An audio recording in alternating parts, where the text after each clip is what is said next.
오늘 저는 본문의 말씀을 중심으로 주 예수의 이름을 위하여, 주 예수의 이름을 위하여 라는 제목으로 말씀을 나누도록 하겠습니다. 스웨덴 출신의 미카엘 에크발이라는 마라톤 선수가 있습니다. 그는 2008년도에 스웨덴 예텐보리 하프 마라톤에 19살의 나이로 참가했습니다. 약 4만 명가량의 엄청난 선수들이 함께한 대회였는데, 마라톤을 뛰는 가운데 2km 지점을 지나자마자 속이 불편한 거예요. 속이 막 꿀렁꿀렁 거리는 겁니다. 설사를 하기 시작했습니다. 사진을 볼까요? 넘겨주시고 모자이크로. 너무 끔찍한 사진이니까. 이 상태로 10km 동안 달렸습니다. 2km 지점에서 설사가 나오기 시작했는데 멈추지 않고 10km를 더 달린 거예요. 이날 이 사람은 21등 했습니다. 그런데 1등보다 더 유명해졌어요. 모든 기자들이 이 사람만 따라다니는 겁니다. 그리고 와서 물어보는 거죠. 아니, 왜 레이스를 간두고 씻으러 가지 않고 끝까지 달린 겁니까? 이 사람이 하는 말이 무슨 말이냐면, 한 번 멈추면 그 다음에도 멈추게 되기 쉽습니다. 그러면 습관이 됩니다. 이 사람은 자기가 여기 왜 나와 있는지, 무엇을 하는지, 자기의 목적이 무엇인지 분명히 아는 사람이었습니다. 이후에도 그는 계속해서 뛰었습니다. 2014년 하프 마라톤 대회에서 스웨덴 신기록을 세웠어요. 2018년도에는 스웨덴 선수권 대회에서 금메달을 땄습니다. 지금도 달리고 있습니다. 정말 대단한 선수입니다. 목표를 향한 집념, 그의 의지와 투지, 정말 부럽습니다. 세상의 모든 일이 그런 것 같습니다. 낭만 닥터 김사부의 대사처럼 포기하는 순간 핑계를 찾고, 할 수 있다고 생각하는 순간 방법을 찾는다.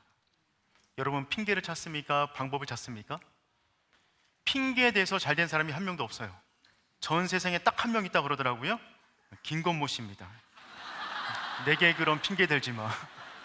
그 사람 빼놓고는 핑계에 대해서 잘 된 사람이 한 명도 없어요.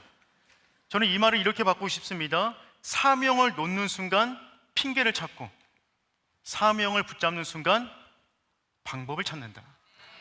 여러분, 그렇습니다. 사명을 놓는 순간 분주한 건 머리밖에 없습니다. 몸은 가만히 있는데 핑계댈 거리를 찾느라 머리와 마음만 분주한 것이죠. 여러분, 교회는 어떤 곳입니까? 교회는 비전 공동체입니다. 담임 목사님께서 계속해서 말씀하셨듯이 우리의 만남은 우연이 아닙니다. 하나님의 의도적이고 필연적인 경륜 속에 만난 것입니다. 우리가 감당해야 할 사명이 있기 때문에 그렇습니다. 이 땅 가운데 수많은 교회가 있지만 우리가 오륜 공동체 안에 있는 것은 오륜 공동체만이 감당할 수 있는 비전이 있고, 우리에게는 그 DNA가 있기 때문에 그렇습니다. 오륜교회만이 주님 오실 그날까지 감당해야 할 사명과 DNA가 있는 것이죠. 지난 주일 저는 계승, 발전시켜야 할 교회 DNA라는 제목으로 말씀을 나누었습니다. 엄청나게 부담되는 시간이었습니다. 끝나고 나니까 밥도 먹기 싫더라고요. 집에 가서 누웠습니다.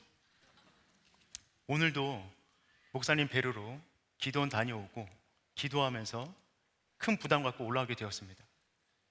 담임 목사님께서 지난 주일 전에 주일날 설교를 하라고 말씀하셔서 어떤 본문의 말씀으로 말씀을 나눌까 깊게 고민하지 않았습니다. 1초 만에 그 본문이 떠올려졌어요. 왜냐하면 제가 작년 3월 오륜교회 동사와 목사 후보가 된 이후에 18개월이 지났습니다. 그 동안 제 안에 정말 엄청난 부담감이 있었습니다. 내가 과연 오륜교회 DNA를 계승하고 이어갈 수 있을까? 그것은 정말 저 개인적인 정말 큰 짐이었어요. 그 고민을 하도 많이 했기 때문에 담임 목사님께서 설교를 말씀하셨을 때 저는 주저없이 안디옥 교회를 본문으로 해서 함께 말씀을 나누었습니다. 그리고 제가 내린 결론은 무엇이냐면 이런 겁니다. 내가 하는 것이 아니라 하나님이 하신다. 오륜교회의 주인은 하나님이시기 때문에 그렇습니다. 두 번째, 내가 할 일은 하나님이 쓰시기에 편리하고 깨끗한 도구가 되는 것뿐이다. 세 번째, 저에게는 따라갈 좋은 스승님이 계십니다. 기므로 목사님의 궤적을 따라가겠다. 마치 엘리야가 엘리사를 따라갔듯이 저에게는 따라갈 스승님이 계셔서 너무 감사합니다. 담임 목사님께서 개척하시고 얼마 안 있어서 3년 동안 목요일마다 산기도를 다니셨다는 이야기는 저에게 큰 도전이었습니다. 말씀을 듣자마자 어저께 다녀왔습니다. 너무 좋더라고요. 이 가을의 공기 속에서 밤에 부르짖어 기도하니까 너무 감사한 시간이었습니다.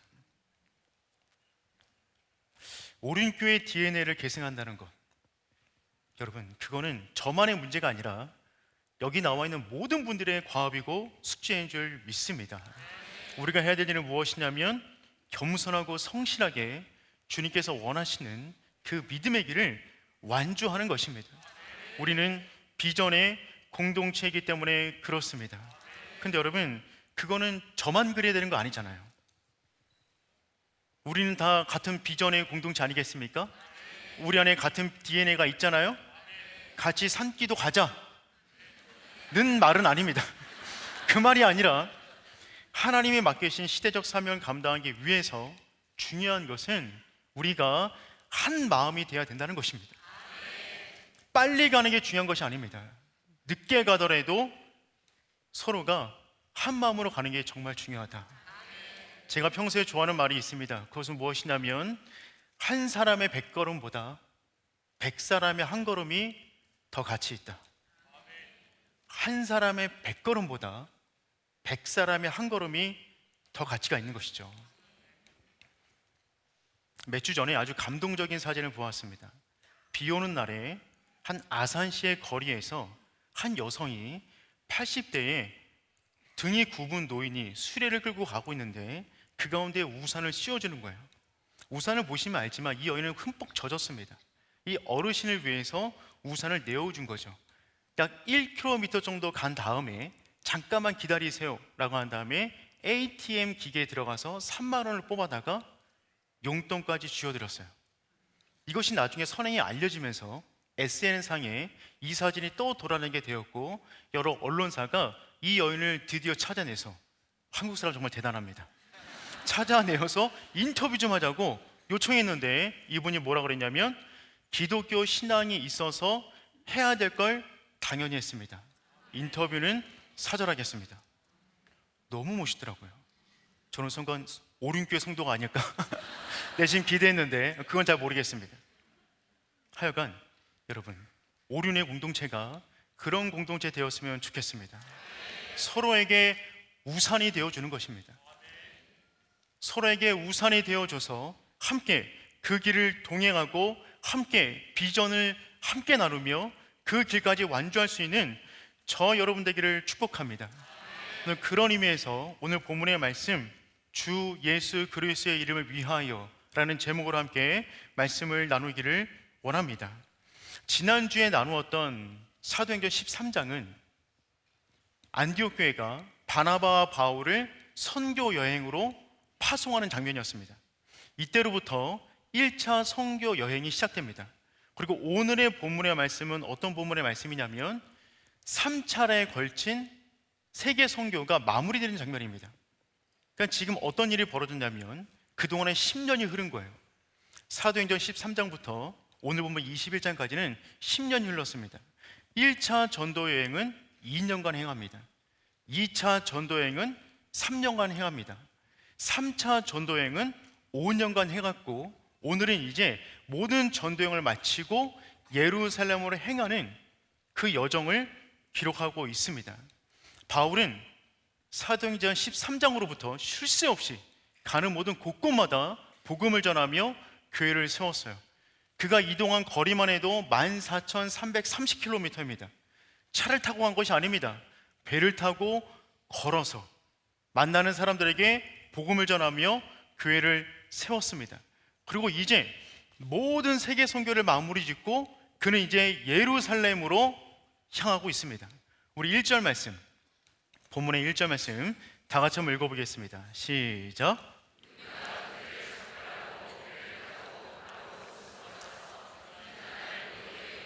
거기서부터 바다로 가서. 아멘. 여기 보니까 우리가 그들을 작별하고 라고 되는데, 작별하고는 무슨 말이냐면 찢어 놓다라는 얘기입니다.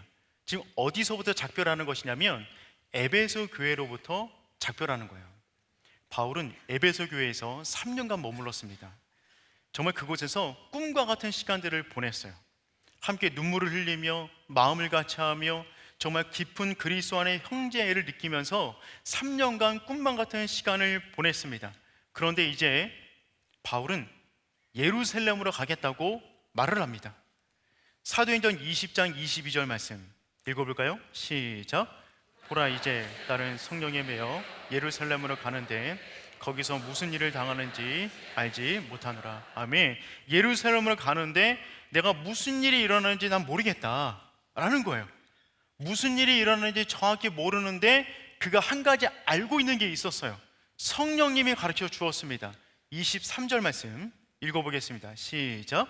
오직 성령이 각 성에서 내게 증언하여 결박과 환난이 나를 기다린다 하시나. 아멘. 예루살렘으로 향하는데요, 가야 되는데 무슨 일이 날지는 모르지만 성령님이 하신 말씀이 무엇이냐면 결박과 환난이 기다린답니다. 어느 정도인지는 모르겠는데 그게 있다는 거예요. 여러분, 이 순간이 얼마나 공포스럽습니까? 여러분, 혹시 놀이동산 가서 귀신의 집 같은 데 들어가 보셨습니까? 그게 두려운 이유는 왜 두렵죠? 뭔가 있다는데 어디에 있는지 모르는 거예요. 그러니까 막 가슴이 두근두근 거리는 거예요. 게임을 하다가 딱밤 맞기를 합니다. 근데 바로 머리를 때리면 되는데 때리는 척하고 흉흉하고 막 협박을 해요. 이때가 더 무섭죠? 더 아프죠? 뭔가 고통이 있다는데 느낌이 없는 그 순간, 굉장히 두려운 순간이거든요. 근데 지금 바울이 그런 상황을 맞이하게 된 거예요. 성령님이 엄청난 고통과 고난이 있다고 알려주었어요. 근데 어떤 일이 벌어진지 잘 모르겠어요. 그 상황임에도 불구하고 예루살렘에 반드시 가야겠다는 것입니다. 아니, 왜요? 왜 예루살렘을 가야 하는 것이죠? 이유는 두 가지입니다. 첫 번째는 무엇이냐면 예루살렘 교회를 위한 헌금을 전달하기 위함이었어요. 사도 바울은 이방 교회들을 세워나가면서 그들에게 얻은 헌금을 가지고 모아다가 위기 가운데 있는 예루살렘 교회에게 그 헌금을 전달하러 가려고 하는 것입니다. 여러분, 이게 얼마나 중요한 일이냐면 그 헌금을 전달했을 때 예루살렘 교회가 그 헌금을 받으면 어떤 일이 벌어지는 것이냐면 정통 유대인들이 이방인들을 인정하게 되는 거예요. 여러분, 이때만 해도 유대인들이 이방인 교회를 인정하지 않았습니다. 그런데 바울이 모은, 이방인 교회에서 모은 그 헌금을 예루살렘 교회가 받게 된다면 어떻게 되는 것이냐면 이방인 교회와 유대인 교회가 그리스도 안에서 하나 되는 일이 벌어지는 거죠. 그건 엄청난 사건이었어요. 그래서 바울은 목숨을 걸고 그리로 가는 것입니다. 그런데 예루살렘으로 들어가는 것은 목숨을 걸어야 되는 거예요.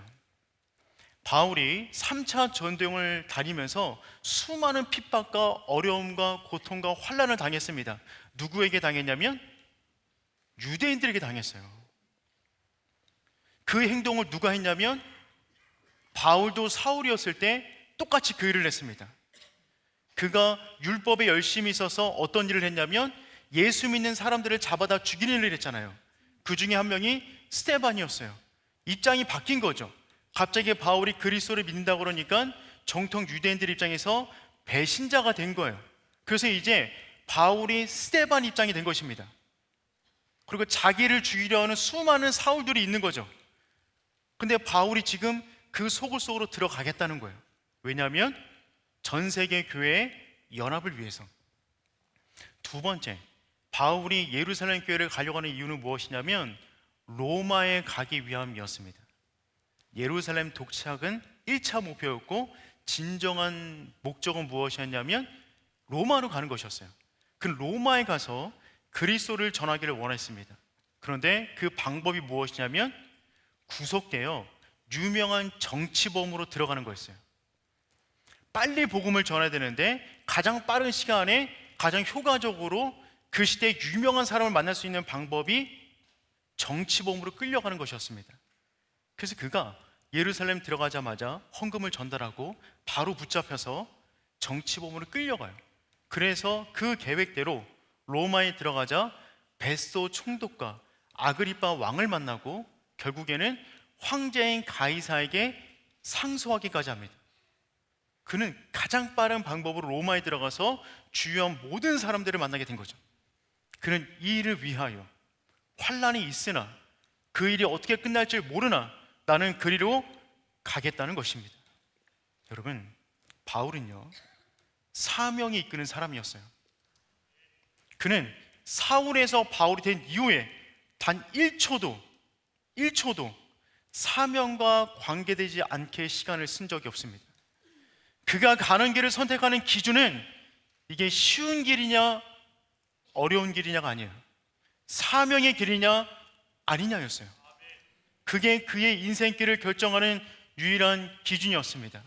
오늘 특별히 불금, 특별히 사문금에 나오신 오륜의 성도님 여러분, 우리 가정이 사명으로 불타오르는 가정 되기를 축복합니다. 우리 가정이 이 땅 가운데 살아가야 할 유일한 이유가 있다고 그런다면 그것은 주님께서 우리 가정한테 주신 사명이 있기 때문인 줄 믿습니다. 바울은 그래서 이렇게 고백하죠. 사도행전 20장 24절 말씀입니다. 우리 다 같이 읽어볼까요? 내가 달려갈 길과 주 예수께 받은 사명 곧 하나님의 은혜의 복음을 증거하는 일을 마치려 하면은 나의 생명조차 조금 더 귀한 것으로 여기지 아니하노라. 아멘. 바울에게는 가야 할 예루살렘이 있었습니다. 예루살렘, 우리에게도 그 예루살렘이 있기를 축복합니다. 그 길을 가기까지 뻔히 예상되는 결박과 고통과 환란이 있지만 가지 않을 핑계를 생각하는 것이 아니라 사명에 쌓여 있어 갈 수 있는 방법을 강구해내고 그리로 도전해가는 저 여러분 되기를 축복합니다. 우리의 자녀들에게 정말 바라는 게 뭐예요? 사명의 사람 되는 겁니다. 이 땅 가운데 살아가면서 세상을 기웃거리는 것이 아니라 하나님의 열정과 비전과 사명을 지닌 나의 그 자녀를 길러내는 자수성가의 가정이 아니라 신수성가의 가정이 될 수 있기를 축복합니다. 바울은 이제 배를 타고 떠나는 거예요. 1차 도착지는 두로입니다. 우리 본문의 말씀 사도행전 21장 1절에서 3절까지인데요, 우리 다 같이 함께 읽어보겠습니다. 시작. 우리가 그들을 작별하고 배를 타고 바로 고스로 가서 이튿날 로도에 이르러 거기서부터 바다라로 가서 베니게를 바라보고 이를 왼편에 두고 수리아로 향하여 두로에서 상륙하니 거기서 배의 짐을 풀려 함이러라. 아멘. 1절부터 3절까지 7개의 지명이 연달아 나옵니다. 쉴 새 없이 그는 이동하고 있는 거예요. 여러분이 이해를 돕기 위해서 그림을 하나 갖고 왔습니다. 지도를 보시면 어떻게 가는 거냐면 밀레도, 에베소예요. 장로들과 헤어진 다음에 그 다음에 고스로 가서 1박합니다. 그리고 로도로 가서 1박해요. 빠르게 움직이는 거예요. 바다로로 가서 1박합니다. 그리고 베니게를 거쳐서 구보로 섬을 통과해요. 구보로 섬이 보이시나요? 굉장히 중요한 지점입니다. 사도행전 13장에 처음으로 바나바 파송 받을 때 맨 처음에 들어간 섬이 구보로예요. 그리고 이제 마지막으로 3차 전도행을 마무리 지으면서 구보로를 왼편에 두고 그 구보로를 바라보면서 지금 두로로 가고 있는 거예요. 이때 바울의 마음이 얼마나 감격스러웠을까요? 내가 10년 전에 저기에서 복음을 전하기 시작했는데, 그리고 이제 바울은 두로로 들어갑니다. 첫 도착지가 두로예요. 두루두루 돌아 두로에 도착한 거예요. 되게 중요한 지명이에요. 근데 이곳에서 다시 배가 출항하기까지 일주일이 걸렸습니다. 근데 그 일주일 동안 뭐 하냐면 여행하지 않아요. 맛집 다니지 않아요. 4절에 보니까 제자들을 찾아 거기서 2일을 머물더니, 바울의 특징은 머무는 곳곳마다 제자들을 찾아다닙니다. 그런데 바울은요, 이곳에 처음 왔어요. 온 적이 없어요. 그러면 이 제자들은 누구일까요? 바울의 제자가 아닙니다. 누구의 제자일까? 학자들은 예수님의 제자일 거라고 말을 합니다. 예수님께서 공생의 기간 동안에 고라신과 벳사다를 언급하신 적이 있어요. 근데 그들의 불신앙을 두로와 비교하셨거든요. 마태복음 11장 21절 말씀입니다. 다 같이 읽어볼까요? 화 있을진저 구라시나 화 있을진저 베세다야. 너에게 행한 모든 권능을 두루와 시돈에 사용하였더라면 그들이 벌써 베옷을 입고 제에 앉아 회개하였으리라. 이 말씀을 보면 예수님께서 두로에 와서 전도를 하셨고 그들의 믿음을 굉장히 귀하게 보셨다는 것을 알 수 있습니다. 그 이후로 그 땅에는 예수님이 전도한 사람들이 남아 있었던 것이죠. 바울은 그곳에 도착해서 그 제자들을 찾은 거예요. 그들을 만났어요. 그들과 정말 행복한 시간을 보냈습니다. 여러분, 우리가 해외 가면 모든 게 낯설죠. 인종도 다르고 피부도 다르고 언어도 다르고 음식도 다르고 문화도 다르고 다 불편해요. 근데 신기한 거는요, 그 외국에서 믿는 사람 만나잖아요. 그렇게 반가워요. 그분들과 예배하잖아요. 소울 프렌드를 만난 것 같아요. 여러분, 해외 나가서 선교 나가서 처음 보는 사람인데 예수 믿는 그 사람들과 함께 뒤엉켜 함께 찬양하고 함께 예배하면 우리가 그리스도 안에서 하나됨을 느끼게 되는 거잖아요. 바울은 지금 그런 시간들을 보내고 있는 것입니다. 그곳에 7일 동안 머물면서 그는 놀고 그냥 좋은 곳 찾아다니는 것이 아니라 그들과 영적인 교제를 나눈 거죠. 하나님을 찬양하고 기도하고 지금까지 행하신 하나님의 위대한 일들을 서로 고백하기 시작한 거예요. 근데 그 순간에 어떤 일이 벌어지냐면 그 제자들이 성령의 충만함을 받게 됩니다. 그리고 예언하기 시작해요.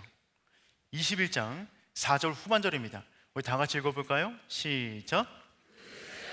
성령의 감동으로 바울더러 예루살렘에 들어가지 말라 하더라.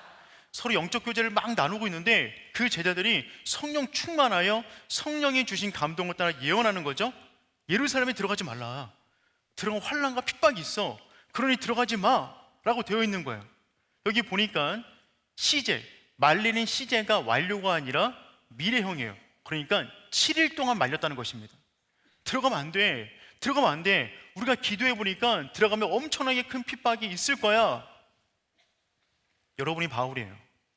어떻게 하시겠어요? 그들은 기도하는 사람들입니다. 그들은 성령의 사람들이에요. 예수님의 제자예요. 그들이 성령의 감동으로 말하는 거예요. 여러분 같으면 어떻게 하시겠어요? 이게 갈등하시면 안 되는데 바울은 무시해버려요. 난 들어간다. 나는 예루살렘으로 가야 된다. 나에게는 사명이 있다.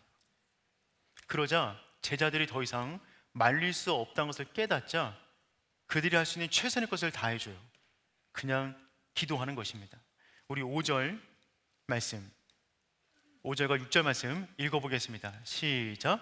이 여러 날을 지낸 후 우리가 떠나갈새 그들이 다 그 처자와 함께 성문까지 전송하거늘 우리가 바닷가에서 무릎을 꿇어 기도하고 서로 작별한 후 우리는 배에 오르고 그들은 집으로 돌아가니라. 말릴 수 없자 그들이 함께 배웅 나와서 그래서 무릎을 꿇어 함께 기도합니다. 이것이 그리스도 안에서 할 수 있는 진정한 교제의 모습이 아닐까요? 사명을 가지고 복음의 길을 갑니다. 뻔히 앞에 보이는 환난과 어려움이 있어요. 하지만 이 제자들도 더 이상 말릴 수가 없는 것입니다. 왜냐하면 그들에게 역시 사명이 있기 때문에, 그 길이 어떤 길인지 알기 때문에, 힘들지만 가야 할 길임을 알기 때문에 그들이 할 수 있는 최선, 함께 무릎 꿇어 기도하는 것입니다. 여러분, 우리 오륜 공동체가 이런 스토리가 정말 많은 공동체가 되었으면 좋겠습니다. 서로가 가는 믿음의 길들이 있습니다. 우리 가운데 수많은 기도 제목이 있잖아요. 인내하며 걸어가야 될 여러 가지 길들이 있습니다. 하나님께서 우리에게 주신 사명이 있잖아요. 그 사명 이루기까지 우리가 감당해야 될 여러 가지 아픔과 고통들이 있습니다. 그럼에도 불구하고 우리는 그 길을 걸어가는 거잖아요. 말리는 것이 아니라, 그럴 때 우리가 할 수 있는 최선은 무엇이겠어요? 함께 기도해 주는 거예요. 함께 무릎 꿇는 거예요. 그들을 격려하는 것이죠. 눈물이 나지만 그들을 보낼 수밖에 없는 거예요. 지난주 13일에 6층 카페에 갔다가 잠깐 앞에 나왔는데 한 친분 있는 권사님께서 오셔서 저를 살짝 끌어다가 구석으로 데려가셨어요. 거기 가니까 범상치 않은 공동체가 있더라고요. 다니엘 전도팀이었습니다. 매주 월요일마다 거리에서 교회에 나가서 전도하시는 팀인데요, 수요일날 모여서 전도 용품을 미리 준비하고 계시더라고요. 저보고 다음 주에 전도를 가는데 기도해달라고 부탁하셨어요. 근데 마침 제가 그 주에 의정부에 있는 어떤 목사님 만났거든요. 근데 그분이 개척한 지 지금 6, 7년 되신 분인데 젊은 목사님이에요. 근데 그분이 뭐라고 말씀하셨냐면 우리 교회 다니엘 전도팀이 그곳까지 와서 2번이나 전도해 주었대요. 자기네 교회가 얼마나 큰 힘이 되는지 꼭 고맙다는 말을 전해달라는 거였어요. 제가 잊고 있었는데 그분들을 만나서 거기서 그 말씀을 전해드리고 그분들의 복음 전하는 현장을 위해서 함께 기도해 줬는데 제 가슴이 너무 뜨거워지더라고요. 너무 아름다운 발걸음 아닙니까? 월요일날 그 먼 지역까지 가서 복음을 전하는 전도팀이 우리 교회 안에 있습니다. 여러분, 다음 주는 무슨 날이 있죠? 추석이 있어요. 추석이 있습니다. 근데 그때 우리 교회에서 필리핀으로 선교를 떠나는 팀도 있어요. 그 명절에 그 맛있는 고기 안 먹고 필리핀 가서 복음 전하는 팀들이 있습니다. 여러분, 그들을 위해서 우리는 기도해야겠죠.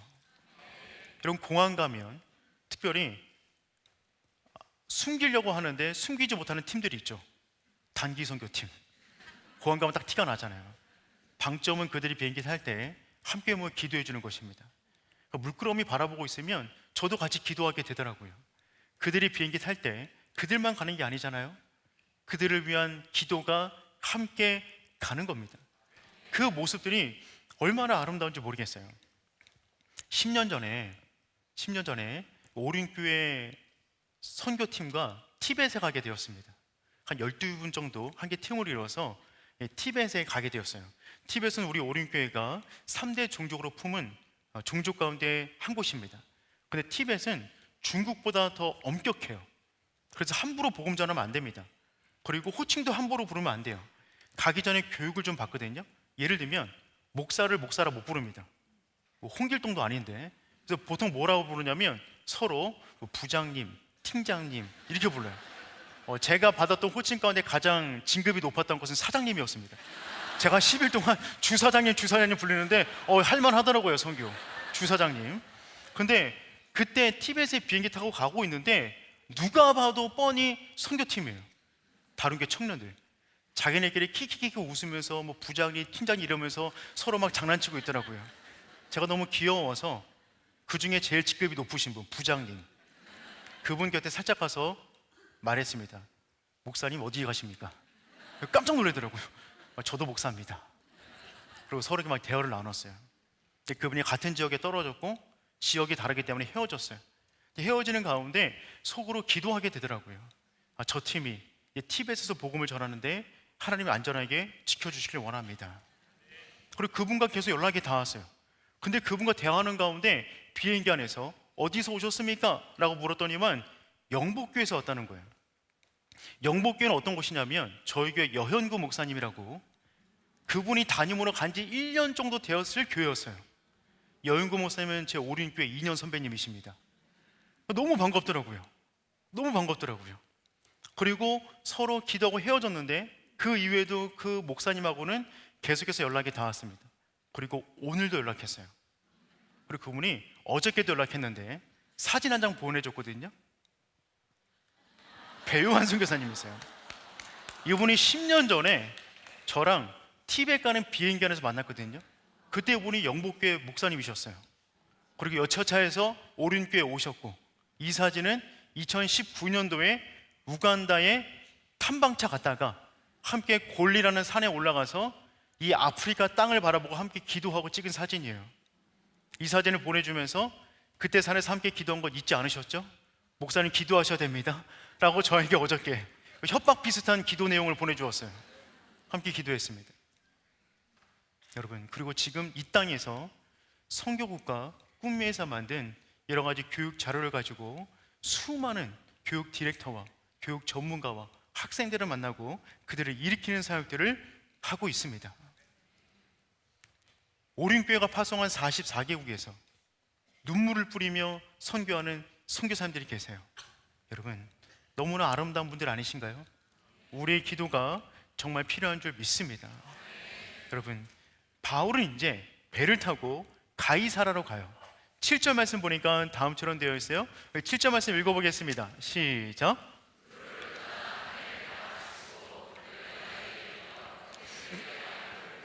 그들과 함께 하루를 있다가, 여기 보니까 돌레마리에 이르러 마이에 이르러 뭐 했다고요?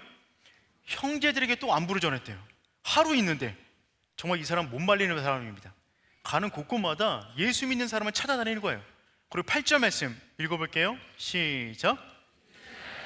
가이사라에 이르러 7 지사 중 하나인 전도자 빌립의 집에 들어가서 머무니라. 아멘. 여러분, 가이사라에 드디어 도착했어요. 여기가 2차 도착지인데 가이사라 도착했는데 여러분 놀라셨나요? 8절 말씀 읽으면 놀라셔야 돼요. 자, 다시 한번 읽어볼게요. 이튿날 떠나 가이사라에 이르러 7 주사 중 하나인 전도자 빌립의 집에 들어가서 머무느니라. 여기서 놀라셔야 되는데 놀라셔야 돼요. 왜요? 누구 집에 들어갔다고요? 빌립이에요. 여러분, 빌립은 어떤 사람입니까? 지금 바울과 빌립이 20년 전에 만났으면 주랭랑을 쳐야 될 관계입니다. 그때 바울은 사울이었어요. 사울은 그때 예수 믿는 사람을 잡아 죽이겠다고 눈이 돌아가 있는 상태였습니다. 잠시 20년 전으로 돌아가 볼까요? 예루살렘 교회는 평신도 집사 7명을 뽑았어요. 그들의 명단은 무엇이냐면 스데반, 빌립, 브로고노, 니가노르, 디몬, 바메나, 니골라요. 제일 유명한 사람 스데반이 순교를 당했죠. 사도행전 8장 1절입니다. 사울은 그가 죽임을 당함을 마땅히 여기더라. 이 사울이 누구냐면 바울이에요. 지금 이 사울이 스데반을 죽이는데 1등 공신을 한 거죠. 그 이후에 집사들이 다 흩어졌습니다. 그날에 예루살렘에 있는 큰 교회에 박해가 있어 사도 외에는 다 유대와 사마리아 모든 땅에 흩어지니라. 이때 빌립도 흩어졌어요. 근데 빌립은 성령의 인도함을 받아서 걸어가기 시작합니다. 사도행전 8장을 빌립장이라고 그래요. 빌립의 행적을 주목하고 있거든요. 그가 성령의 인도함을 받아서 사마리아 땅으로 들어가요. 우리 사도행전 8장 4절부터 6절인데 한번 읽어보겠습니다. 시작. 그 터진 사람들이 두루 다니며 복음의 말씀을 전하세 빌립이 사마리아 성에 내려가 그리스도를 백성에게 전파하니 무리가 빌립의 말씀을 듣고 행하는 표적도 보고 한 마음으로 그가 말을 따르더라. 빌립이 사울을 피해 사마리아로 들어갔는데 거기서 놀라운 일이 벌어졌습니다. 복음을 전했더니 귀신 들린 사람이 고침받고 중풍병자, 못 걷는 자가 낫는 이적이 벌어졌어요. 엄청난 사마리아의 대부흥이 일어난 거예요. 근데 성령께서 그를 광야로 또 데리고 가십니다. 광야는 아무것도 없잖아요. 근데 마침 그곳에 에티오피아의 여왕 간닥의 국고를 맡은 내시가 걸어가고 마차를 타고 가고 있는데 그가 한 책을 읽고 있었어요. 그 책이 이사야의 책이었습니다. 빌립이 그걸 보고 이해가 되느냐? 이해가 안 된다. 빌립이 풀어줬어요. 그 사람이 은혜 받더니만 나에게 세례를 베풀어 달라. 그래서 광야에서 세례를 베풀어요. 놀라운 일이 벌어진 거죠. 그리고 성령께서 다시 빌립을 데려다가 다른 곳으로 이끄셨어요. 거기서 빌립의 스토리는 끝납니다. 어디로 갔는지 아무도 몰라요. 그런데 갑자기 사도행전 21장에 왔는데 그 유명한 빌립이 여기 있는데 바울이 가이사랴에 갔는데 그 집에 머물게 된 거예요. 둘이 얼마나 놀랐을까요? 20년 전에 만났으면 주례는 쳐야 됩니다. 20년 후에 만나니까 그동안 복음의 스토리를 다 들어왔을 거 아니에요. 사울이 바울 되고 어떤 일이 벌어지며 어떤 역사가 일어나는지 다 듣고 있었을 것입니다. 보는 그 순간에 엄청난 감격의 포옹을 누리는 거죠. 여러분, 하나님이 이렇게 역사하십니다. 철천지의 원수를 복음의 동역자로 다시 만나게 하시는 거예요. 하나님의 경륜 속에 바울과 빌립은 조우하게 됩니다. 여러분, 우리 인생 마찬가지입니다. 우리 인생 다 하나님의 계획이 있는 줄 믿습니다. 그 방향으로 지금도 가고 있습니다. 협력하여 선을 이루는 거예요. 이해가 되지 않아도 괜찮습니다. 하나님과 함께하면 됩니다. 어려워도 괜찮습니다. 하나님과 함께하면 되는 거예요. 내 인생길이 잘 가냐 못 가냐의 기준점은 어디에 있냐면 내가 하나님과 함께 하고 있는가 안 하고 있는가 있는 거예요. 길이 막혔냐 여기에 있는 게 아닙니다. 그 모든 것을 협력하여 선이 되는 줄 믿습니다. 여러분, 그런 두 사람이 얼마나 할 얘기가 많겠어요. 정말 감격 아니겠습니까? 아마 빌립이 이렇게 말하겠죠. 야 사울, 아니 너 바울, 이름 바꿨구나. 내가 너 때문에 얼마나 고생했는 줄 알아? 네가 스테반 죽여갖고 내가 지금 사마리아 갔다가 광야 갔다가 지금 이렇게 해서 여기까지 왔어. 내가 그동안 하나님의 역사 가운데 얼마나 크게 쓰임받은 줄 알아? 이런 복음의 역사가 있었어. 막 말했더니 바울이, 야 내가 그때 다메섹에서 그리스도를 만나 내 눈에서 비늘 같은 것이 벗겨져 성령 충만을 받게 되고 그동안에 복음 위에 살았다. 내가 가는 곳곳마다 복음을 전했으며 3차 전도행 끝나고 10년간의 세월이 끝난 다음에 이제 예루살렘을 가는 길이야. 이거 보여? 채찍 맞은 거? 40대 맞은 거야. 이거 돌 맞은 자국이야. 낭떠러지 떨어질 때 여기 다친 거야. 엄청난 복음의 역사, 내 몸에 그리스도의 흔적을 지니고 있어. 마치 해병대 나오신 분들이 서로 다 고생했다고 말하듯이 이 둘은 만나서 그리스도의 영광과 흔적을 아마 밤새도록 말을 했을 거예요. 그런 가운데 이들이 내린 결론이 무엇일까요? 저는 이렇게 믿습니다. 핍박 중에도 하나님의 나라는 전진해 간다. 이게 이분들이 내린 결론이 아닐까요? 그렇게 엄청난 핍박이 있었는데 그 중에도 하나님의 나라는 계속해서 전진하고 있구나. 여러분, 그 순간에 바울은 그 어떤 것보다 가장 큰 위로를 받았을 것입니다. 이제 곧 앞에 어려움을 당할 거예요. 성령님의 말씀을 주었어요. 두로에서 제자들이 예언했어요. 얼마나 두렵겠어요. 그런 바울을 위로한다고 정말 좋은 거 산의 진미를 먹여봐야, 좋은 데 데리고 가봐야 위로가 되겠습니까? 바울에게 가장 큰 위로는 무엇이겠어요? 자기와 같이 그리스도의 복음을 위하여 그리스도의 흔적을 지닌 사람들과의 만남, 그들과 나누는 하나님의 역사에 대한 그 이야기, 그것이 바울에게 가장 큰 위로가 되지 않겠습니까? 여러분, 핍박 중에도 우리를 향한 하나님의 뜻은 진행되는 줄 믿습니다. 우리에게도 이런 고백이 있었으면 좋겠어요. 여러분, 위기는 기회가 되고 역경은 뒤집으면 경력이 되며 지금까지 인도하신 에베네셀의 하나님이 여전히 인도하실 여호와 이레의 하나님이 되실 것이며 영적 전쟁 가운데 있다면 여호와 니시 하나님이 도우실 것이며 치유를 구하는 자가 있다면 여호와 라파의 하나님이 도우실 것이며 우리 삶이 아무리 힘들고 어려워도 여전히 임마누엘의 하나님이 우리와 함께 하신 줄 믿습니다. 여러분, 그러니 우리가 관심을 갖고 집중해야 될 사항은 무엇이냐면 내가 지금 그 길을 가고 있는가, 주님과 함께 하고 있는가, 그것에 집중하면 되는 줄 믿습니다. 그렇게 정말 뜨거운 부흥회 같은 담소를 나누고 있는데 갑자기 또 예언을 듣게 돼요. 8절과 9절 말씀, 8절과 9절 읽어보겠습니다. 시작. 가이사에 이르러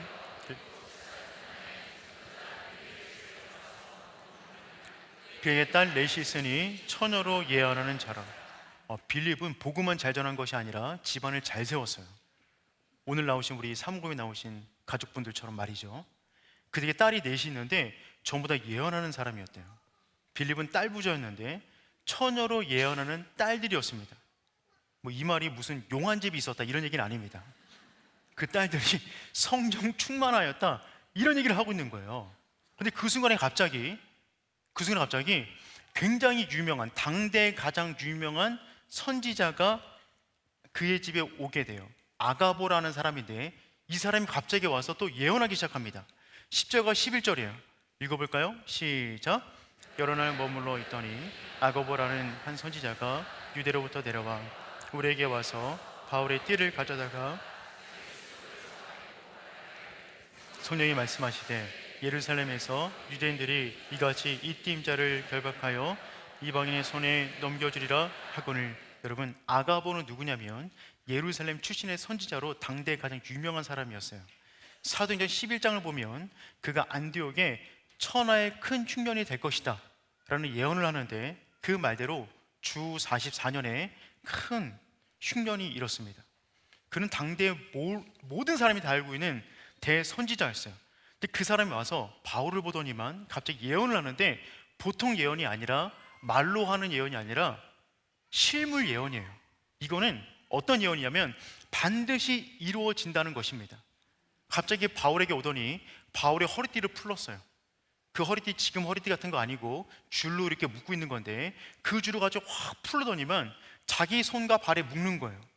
그리고 하는 말이 무엇이냐면 질질 끌려가는 흉내를 내면서 이 띠의 임자가 이처럼 매어 끌려가 이방인의 손에 넘겨줄 것이다 라고 예언을 하는 거예요. 이 예언은 임박한, 반드시 이루어질 수밖에 없는 예언을 말하는 거예요. 이방인의 손에 넘겨준다는 말은 무슨 말이냐면 죽는다는 거예요. 유대인들은 당시 사형을 할 수 없었습니다. 로마가 다스렸기 때문에. 그래서 로마법에 의해서만 사형을 당할 수 있어요. 그러니 이방인에게 넘겨준다는 말은 무슨 말이냐면 로마법에 세워져서 처형당한다는 말이에요. 그러니 거기에 있는 사람들 깜짝 놀랐겠죠. 그리고 그들이 하는 게 그들이 어떻게 하냐면 12절 말씀 읽어볼게요. 시작.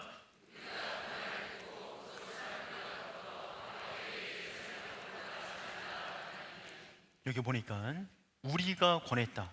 우리는 누구냐면 바울과 함께 지금 계속해서 선교를 다니고 있는 팀들을 말하는 거예요. 그 팀들이 밀레도에서는 말리지 않았습니다. 두로에서는 말리지 않았어요. 그런데 지금 이 가이사라 이 부분에서는 확실하게 말리고 있는 거죠. 여러분 생각해 보세요. 밀레도에서 성령께서 직접 바울에게 한 번 말씀하셨어요. 가면 핍박을 당할 것이다. 두로에서 성령 충만한 제자들이 동일하게 예언했어요. 가지 마라. 지금 가이사라에서 대선지자 아가보가 내려와서 가면은 끌려가서 이방인의 손에 넘겨줄 거야. 3번 들었어요. 방점을 찍은 겁니다. 여러분 3-4번이면 뭐든지 3-4번이면 재구할 만하지 않나요? 여러분에게 누군가 기도해 줍니다. 믿음의 길을 걸어가고 있는 거 알겠는데 이런 어려움이 있습니다. 한 번은 넘어가죠. 또 얘기해요. 넘어갈 수 있죠. 누군가 또 얘기해요. 그럼 여러분 어떻게 반응하시겠어요? 제가 선교를 준비하다가 이런 생각이 들었어요. 말리는 사람들 있잖아요. 바울 곁에. 제가 만약에 바울이라면 마음은 참 좋았을 것 같아요. 아, 그래도 나를 말리는 사람들이 있구나. 만약에 말리지 않고 빨리 가십시오라고 떠밀면 얼마나 마음이 힘들겠어요? 제가 설교를 준비하다가 아내에게 물어봤어요. 뻔히 보이는 고난이 있는데 죽을 수도 있는데 내가 간다고 하면 어떻게 할 것입니까? 아내가 말하더라고요. 같이 죽으러 갑시다. 너무 감사했어요. 제가 딸들에게 물어보진 않았습니다. 사춘기를 겪고 있어서 상처받을까 봐 묻지는 않았어요. 바울 입장에서 마음이 편하겠죠. 근데 여러분, 우리는 분별해야 돼요. 우리는 분별해야 돼요. 무엇이 성령의 음성이고 무엇이 사람의 생각입니까? 환난과 핍박이 있을 거라는 것은 성령의 음성이에요. 그러니 가지 말라는 것은 사람의 생각이에요. 앞부분은 맞고 뒷부분은 틀려요. 성령님께서 고난이 있을 거야 라고 말한 것은 그러니 가지마, 도망쳐, 이런 이야기가 아니었어요. 고난이 있을 거야. 첫 번째. 두 번째, 환난이 있을 거야. 세 번째, 아예 끌려갈 거야. 무슨 얘기겠어요? 계속 알려주시는 거예요. 너 준비해야 돼. 담대해야 돼. 내가 말한 일이 벌어질 거야. 새로운 일이 벌어지는 것이 아니야. 주의 길을 걸어가는 모든 사람에게 내가 말했던 그 길, 십자가를 져야 하는 그 길이 너에게 벌어질 거야. 물러서지 마. 계속해서 알려주는 거예요. 우리는 분별해야 돼요. 어떤 게 성령의 소리이고 어떤 것이 사람의 소리인가. 여러분, 바울은요 도망치는데 원래 선수였어요. 도망치는데 다메섹에서 복음을 전하다가 사람들이 잡으러 오니까 한밤중에 줄에다가 광주를 내려 광주를 타고 도망갔습니다. 예루살렘에서 자기를 죽인다는 소식을 듣자 다소로 도망쳤어요. 이고니온에서 사람들이 돌 들고 쫓아왔어요. 그는 빠르게 루스드라로 도망갔습니다. 데살로니가에서도 불량배들이 자기를 때리러 오자 빠르게 베레로 도망쳤어요. 그는 도망친 데 선수였어요. 하지만 그는 예루살렘은 피할 마음이 없었습니다. 왜요? 이곳에 가기 위하여 지금까지 피해왔기 때문에 그래요. 그가 도망친 것은 그의 죽을 자리를 명확하게 알고 있었기 때문에 그렇습니다. 그는 그가 죽어야 될 자리를 분명히 알고 있었어요. 그 자리를 피하지 않는 것이죠. 여러분, 사명의 길을 가는 사람들, 그 앞에 어려움이 있습니다. 처음 들었습니까? 놀랬습니까? 아니잖아요. 이미 주님께서 말씀하신 거예요. 그 일이 벌어지면 말씀대로 가는구나. 담대함으로 걸어가면 될 뿐입니다. 모든 것이 합력하여 선을 이루는 줄 믿습니다. 이때 바울이 유명한 말을 하죠. 제자들까지 말리자 바울이 이런 고백을 하여 오늘 본문의 설교 제목이 되는 구절인데 13절입니다. 다 같이 읽어볼까요? 시작. 여러분이 어찌하여 울며 내 마음을 상하게 하느냐. 나는 주 예수의 이름을 위하여 결박당할 뿐 아니라 예루살렘에서 죽을 것도 각오하였노라. 아멘. 주 예수의 이름을 위하여, 주 예수의 이름을 위하여 결박을 당할 뿐만 아니라 예루살렘에서 죽을 것도 각오하였노라. 여러분, 그는 이미 죽었던 사람이에요. 이미 다메스크 도장에서 예수 그리스도를 만나 한번 죽었던 사람입니다. 사울이 죽고 바울이 되었어요. 그 전에 세상이 무너지고 새로운 빛 안에 살아가게 되는 거죠. 바울에게 그 길을 가지 말라 그러면 그는 갈 길이 없어지는 사람이 돼요. 우리 역시 마찬가지 아닙니까? 주 예수를 위하여 그 길이 아니면 우리가 가야 할 길이 또 어디가 있습니까? 어디가 있어요? 우리가 걸어가는 모든 길은 주 예수를 위하여 가는 길인 줄 믿습니다. 바울은 고백하죠. 나는 날마다 죽노라. 여러분, 한 번 죽은 사람이 죽음을 두려워합니까? 아니죠. 우리 역시 이미 죽었습니다. 주 예수의 이름을 붙잡을 때 우리 안에 있는 모든 두려움, 상처, 무능력, 죄악, 낮은 자존감은 십자가 아래 무력화되는 줄 믿습니다. 그럼 여러분, 우린 두려워하면 안 돼요. 그 믿음의 길을 다가기까지 우리에게 주어진 길을 가는 것입니다. 그럼 여러분, 주 예수의 이름이 뭔데요? 주 예수의 이름이 뭐길래 바울은 그 이름에 인생을 거는 것입니까? 사도행전은 사도들의 행전이지만 다른 말로 말하면 예수 이름의 행전이기도 해요. 사도행전을 쭉 읽어보면 주 예수의 이름을 위하여가 정말 많이 나옵니다. 사도행전 2장 20절 말씀, 다 같이 한번 읽어볼까요? 시작. 주의 이름을 부르는 자는 구원을 아멘. 주의 이름을 부르는 자는 구원을 받으리라. 주 예수의 이름에 구원의 권세가 있는 줄 믿습니다. 사도행전 2장 38절이에요. 읽어보겠습니다. 시작.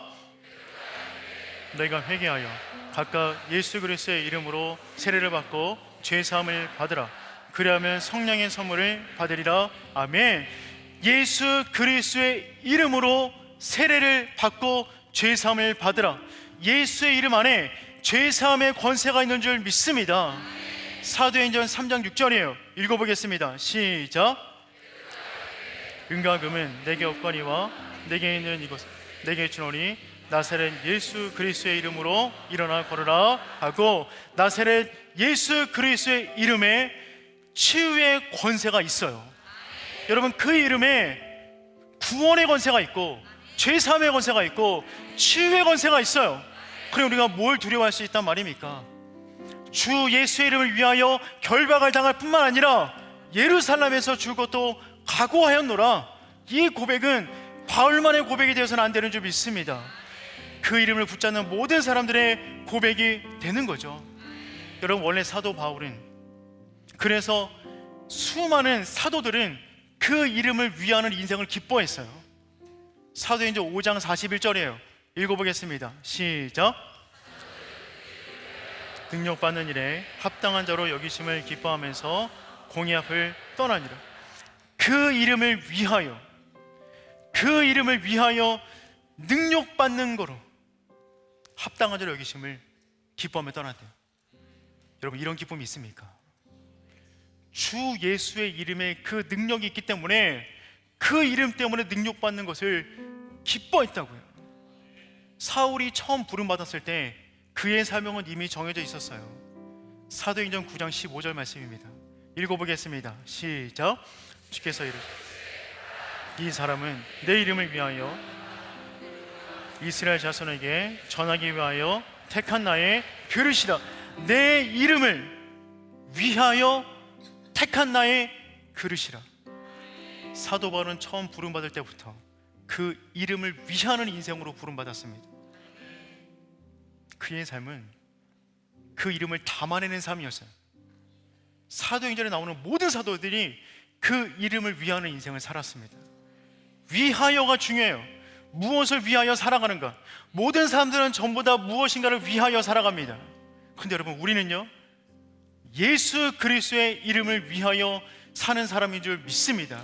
그 이름에 구원의 권세가 있고, 그 이름에 죄사함의 권세가 있고, 그 이름에 치유의 권세가 있는 줄 믿습니다. 그러니 여러분, 우리 역시 이 믿음의 길을 걸어가는 우리 역시 그 이름을 위하여 받는 그 능력, 그 어려움, 그 십자가, 그것을 믿음으로 견뎌내는 오륜의 공동체 되기를 축복합니다.